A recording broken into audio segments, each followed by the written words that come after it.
Well, hello there. How is everyone on this wonderful, wonderful Wednesday? That's it. It's the Wednesday. The midweek hump. We all love a midweek hump. You're looking absolutely amazing. It still makes me laugh how many people go in the comments and say they don't like the introduction to the videos. One of them even said that it makes them want to sick in their mouth, along with another one still going on about bad language. Gotta love them. Gotta love your critics. Gotta love your critics. Anyway, what are we talking about in this video? Well, we're obviously talking about the fact that the 42-day deadline has gone, surpassed, finished, finito, poof, like a fart in the wind, done. So with that being done, does it mean Bryan Kohberger is indeed done? Now look, ultimately, he is initially given a 42-day period with which to appeal. Some people would suggest that this isn't the strongest period of time to appeal. And in fact, it's better to go down other routes, which we're going to delve into in a second, because he has other options. He does indeed have other options, but it could be argued that the most... how can I say, that the best time to do it would have been within the first 42 days. But I suppose it could be argued as to whether, first of all, you even intend to plea. As Kathy over at Kathy's Indie Zone, which will touch on a segment of her video as well because it's quite interesting. There's no indication that he's looking to take a plea, Freudian slip. He's not looking to appeal. There's no indication of an incoming appeal. But again, I suppose it depends on whether he is indeed going to appeal at all, or whether he has been accepting of his fate, which would potentially be one of two reasons, and that is either that he was indeed involved in the crime, whether that be solely or as part of a bigger picture that we may not ever likely be made privy to, especially if Ido ever has anything to do with it. And we're going to have a look at another case in a second as well, because this will raise why it's so important for the system to be held accountable when it needs to be held accountable, as we look at another case where someone is accused and convicted of a crime, and clearly the state fucked him. So look, ultimately, we've got a situation where the 42 days has passed. It's gone, as aforementioned, like a fart in the wind. So what are Bryan Kohberger's options with respect of what he can do now? And he's got a couple of options. Obviously, it depends whether, again, as aforementioned, whether this is just him admitting fate because he was involved, or was there pressures? You know, ultimately, Bryan Kohberger was a family guy.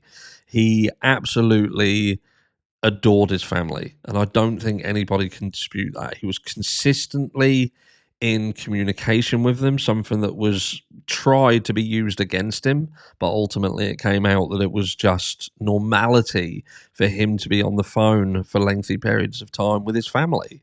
You know, he seemed like someone who, even from what we heard about years ago when he was at school himself, he had a very good relationship with his mum. No doubt that will get turned into some sort of Bates Motel type situation.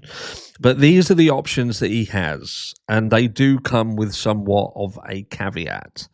But first of all, he has got this situation here. In fact, we won't go to this one. We'll look at post-conviction relief, which post-conviction relief is a legal process where a person convicted of a crime challenges the conviction or sentence by arguing that a legal error occurred during the trial or sentencing process, or by presenting new evidence of innocence. Common forms of post-conviction relief include direct appeals, habeas corpus petitions, and motions for a new trial.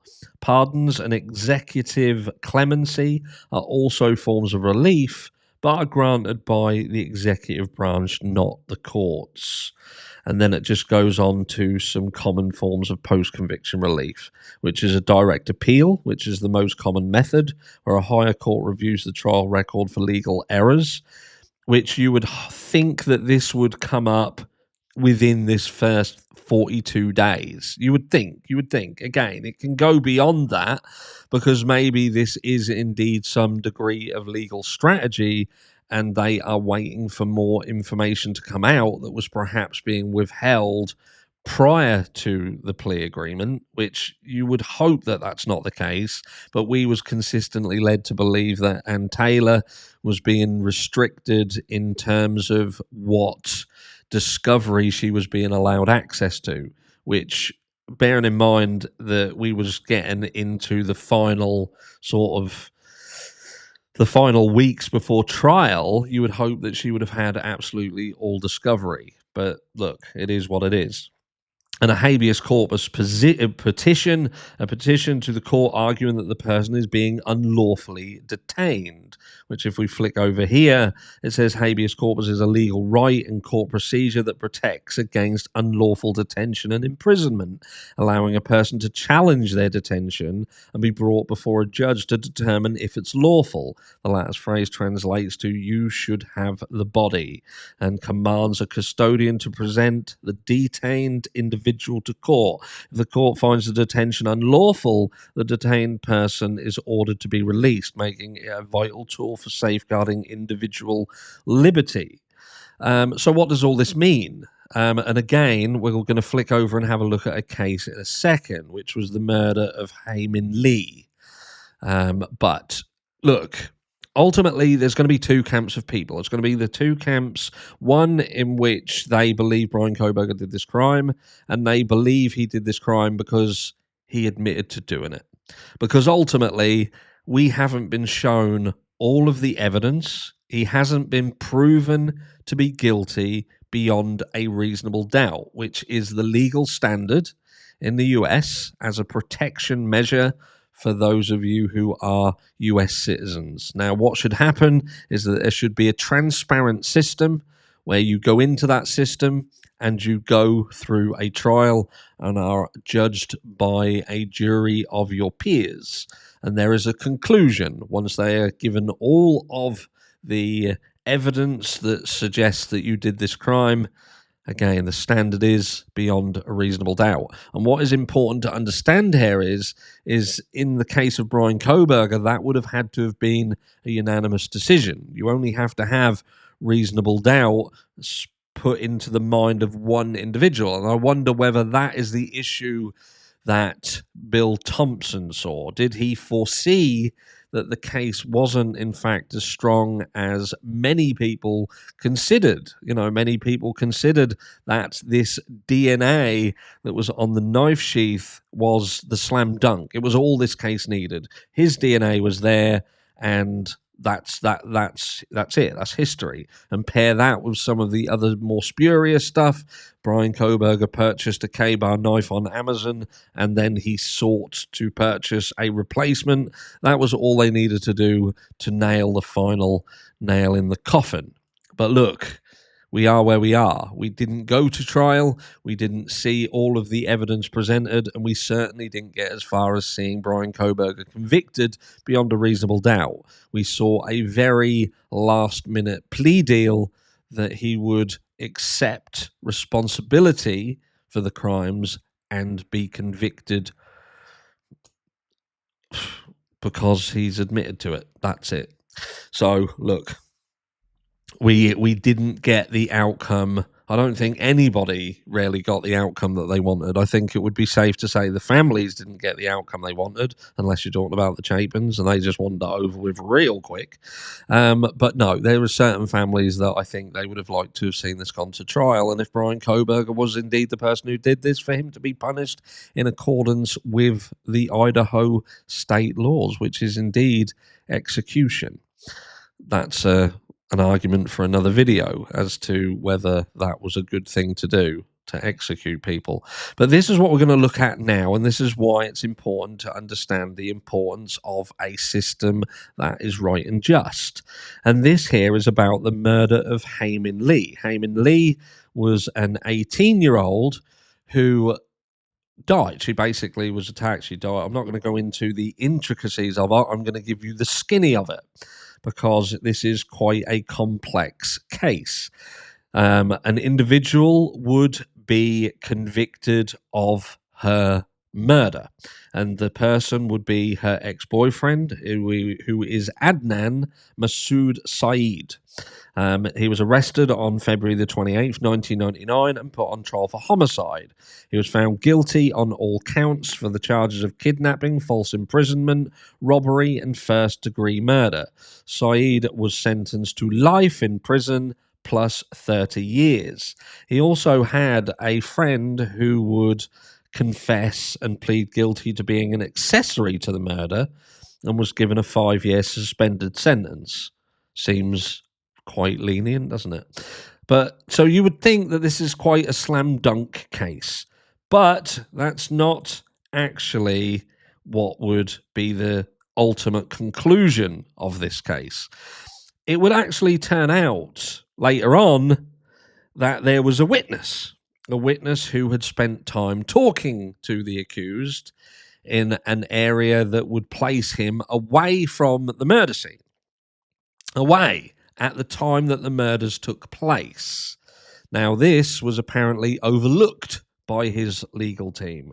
They failed to sort of delve into that. And there was also issues surrounding the cell phone data that would have likely corroborated the fact that he wasn't in the area at the time of the murder.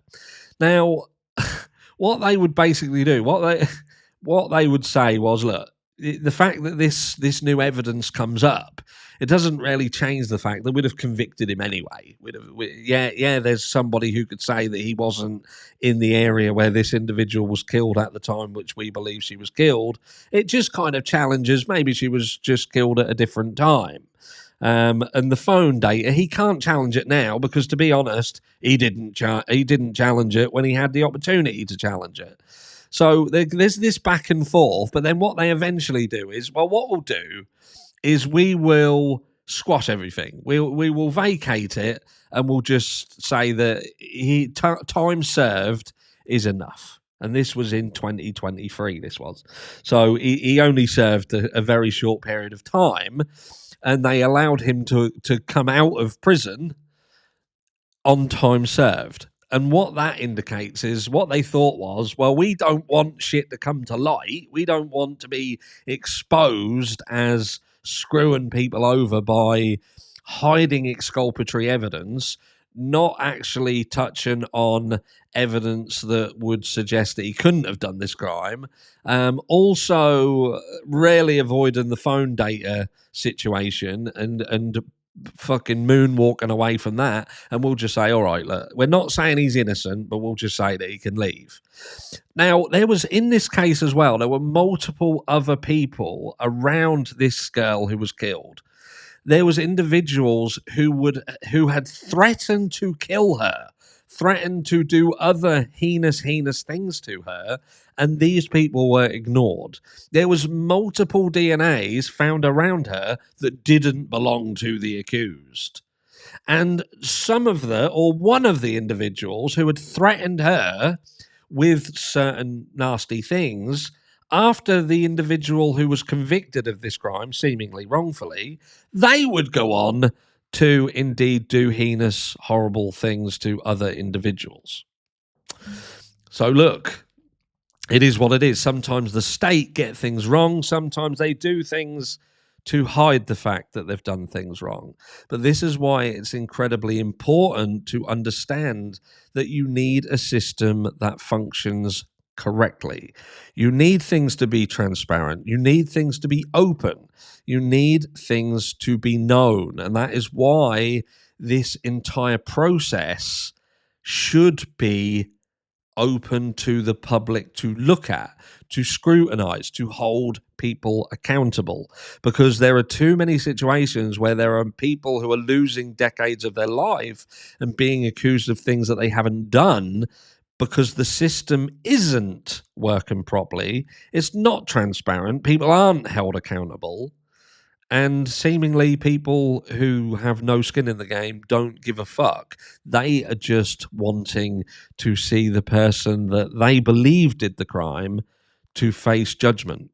And look, your feelings have no leverage on the truth and what is factual.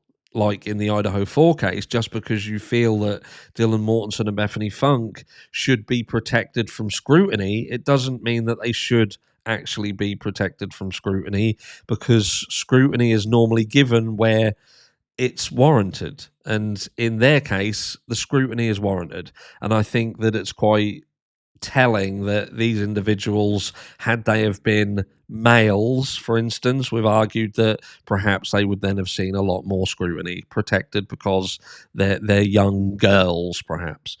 But look, Bryan Kohberger, what's going to happen? We don't know. Is he going to seek somebody from out of state, a legal, a lawyer from out of state, and seek some form of retribution some other way? Is he going to have this case looked at once again? Is he going to depend upon someone else looking at it? I've been informed that there are indeed legal professionals who are still looking at this case. But look, time will ultimately tell. Maybe this is coming to an end. Maybe it's getting to the point where we just have to accept that the buck stops with Bryan Kohberger. He does indeed have to help himself.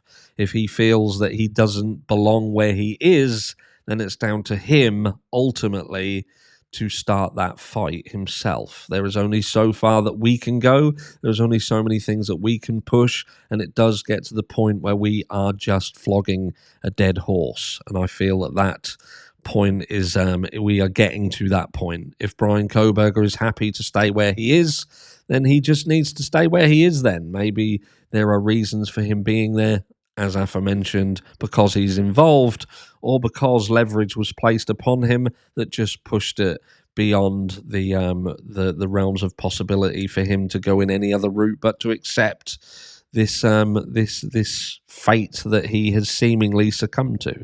But the one last thing that I wanted to touch on before we go, and it is about the guilty plea advisory form, which Kathy speaks on here, because we haven't seen that yet.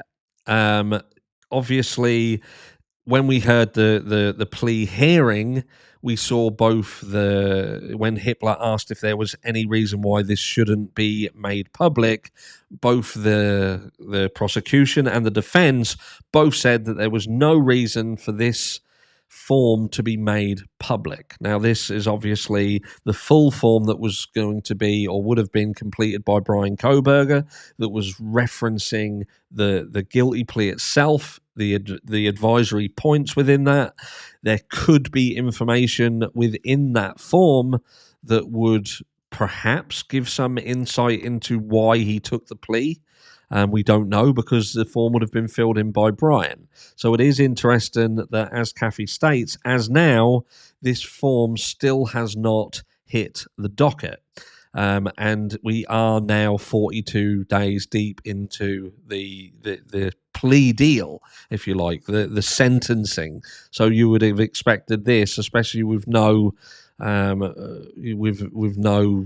cause for it not to be made public, that it would be made public. My only thought here is that Hitler has stated that he is going to be putting the forms public in kind of a reverse chronological order. So we'll see the earlier docs being released, and maybe that will be one of the last documents that we see actually released to the public. It's becoming quite frustrating, but Hitler did say that this was going to take time. It weren't just going to be a matter of weeks. he was sort of alluding to the fact that this could, in fact, take a lot longer. But time will tell. Let me know what you think's going to happen next. Do you think we are indeed flogging a dead horse? And I don't just expect the guilters to come into the comments and say, oh, yes, you're flogging a dead horse, trying to make money off the backs of dead people. Fuck off over to Brian Enton, who's making 10 times the fucking money that I am. And that's without his News Nation fucking salary, you little gremlins.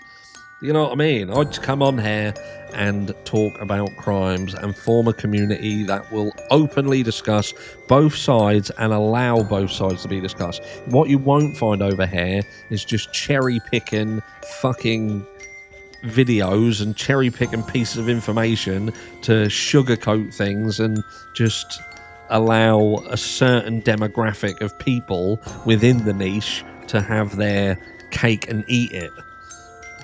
Funny though, Enton. Funny that his comments on the Mangione case are very, very different than his opinions on the Bryan Kohberger case, isn't it? Very telling. Anyway, love you all, and I will catch you all in the next one. Mwah.